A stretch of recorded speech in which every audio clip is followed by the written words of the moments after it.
সাব্বাস, সাব্বাস কলকাতা। আজকে দেখলাম কি করে মিস ম্যানেজমেন্ট করতে হয়, অসাধারণ একটা জিনিস। আজকে এসেছিল মেসি কলকাতাতে, কেউ 14,000 টাকা, কেউ 30,000 টাকা, কেউ 32,000 টাকা, কেউ 4,000 টাকা, সব টিকিট গেছিল শুধুমাত্র মেসিকে এক ঝলক দেখার জন্য। আর সেটা খুব সুন্দর করে সাহায্য করেছে আমাদের, মানে পশ্চিমবাংলায় যারা উদ্যোক্তারা তারা ছিল, তার সঙ্গে তো নেতা মন্ত্রীরা আছেই, সব বড় বড় লোকের সব ডান হাত বাঁ হাত পেছন হাত এসব ছিল। এদিকে পুলিশ আমাদের সবসময় খুব অ্যাক্টিভ থাকে, কিন্তু অন্য অন্য ব্যাপারে এইসব ব্যাপারে তারা অ্যাক্টিভ থাকতে পারলো না। জানি না, অসাধারণ লাগলো এটা আমার। তার জন্য অসংখ্য ধন্যবাদ। বাইরের দেশের একটা প্লেয়ার এসে দেখে গেল কি সুন্দর একটা, এত সুন্দর ব্যবস্থাপনা যেটা মব কন্ট্রোল করতে পারছে না তারা।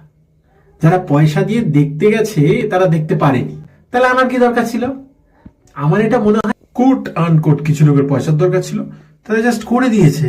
তাদের কাছে ইমোশনের কোনো দাম নেই। দিস ইজ বিজনেস, এটা ভাবতে হবে, কারণ এটা পশ্চিমবঙ্গ, এখানে সব কিছু হতে পারে, সব কিছু পসিবল। আবার নাকি শুনছি যে উদ্যোক্তাদের নাকি অ্যারেস্ট করেছে, নাকি করেছে জাস্ট আই ওয়াশ, শুধু আই ওয়াশ, টাকা পয়সা নাকি ফেরত দেবে।